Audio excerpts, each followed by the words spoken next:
Now, most people think that financial firms are super old school and they're, back in the day, nothing but Excel spreadsheets.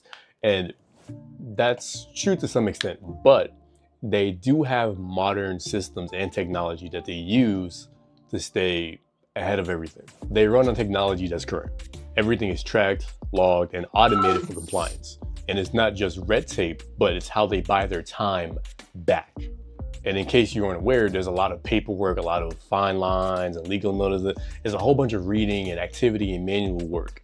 So if they can use automation to cut even 10 to 15 hours of that a week, that's a big win for them.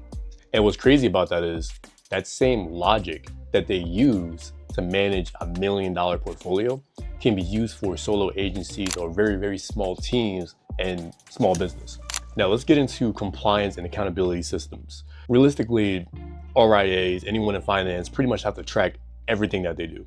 For every client, they have to document every client interaction for audits, emails, signatures, documentation, you name it. And by using technology and automations, because again, this is a lot of stuff going on at once, they can not only, hand all that work to technology, but make sure they don't miss anything that might slip through a small hole.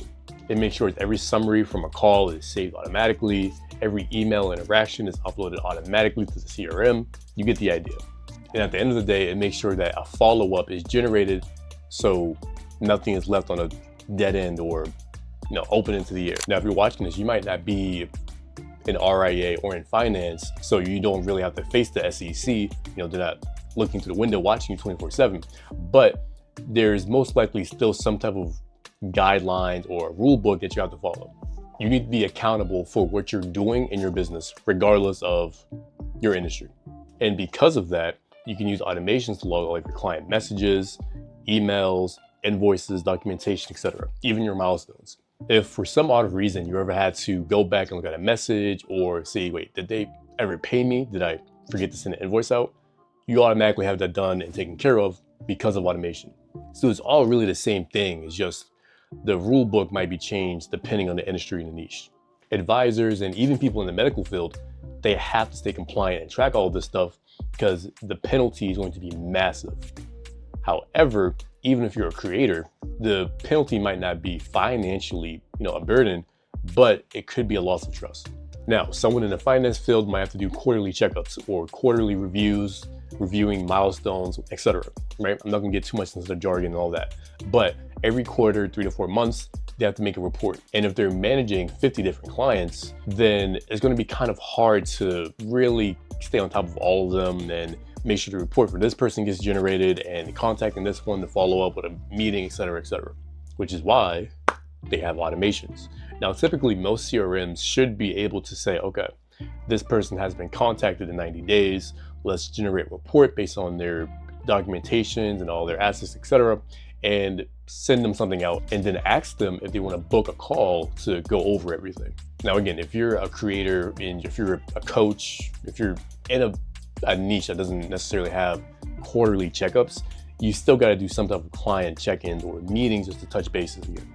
And if you have so many clients, even if you're someone who does, let's just say you're a hair grader, right? If you braid somebody's hair in March and this comes to be June, July, whatever, you might realize, or matter of fact, let's say you do a retwist, right? You retwist their dreads, etc. If by March you do their hair and by June, they probably need it done again, right? And if you're their go-to person and they're busy, they're doing this, doing that, they don't have time to really reach out to you, they might even forget about it, right? Stress, work, etc. It would be very wise for you to follow up with them. However, again, if you're also busy, how are we going to be able to manage to handle your work and then keep somebody else on top of mind that you haven't seen or heard from in months? This is, again, why automation and this technology is so helpful. Even if it can't run your entire business, the surface level stuff is very crucial to getting things done and staying on top of everything that you have going on. In my next video, I'll be showing you exactly how I built an onboarding automation for an RIA and just how easy it is to have this technology in-house, be compliant, and work for you and yours. So if you want to see that video, make sure you subscribe and stay tuned because it will be coming out within the next 2 to 3 days. It's basically the ultimate assistant for anything you have going on right now. Then we get into onboarding and compliance. Now, RIAs, they have to do everything from compliance, to e-signs, to documenting everything, and they want the whole process to be smooth because again, this can take a very, very long time. So they want to automate almost the entire process. And they want it to be smooth and seamless and not too heavy for the client themselves. And if you aren't in finance, you probably still have onboarding you have to do in some way, shape, or form. Even if it's something very little like filling out a form and sending a receipt. And if you are a solo business owner or solo agency owner, that can take a very, very long time. For example, if you are a fitness coach and you're helping someone come up with the ultimate meal plan and workout regime to go from 200 pounds down to 165 of this pure muscle, you have to go check their diet, see what they're doing. You have to come up. Onboarding itself takes a lot of time.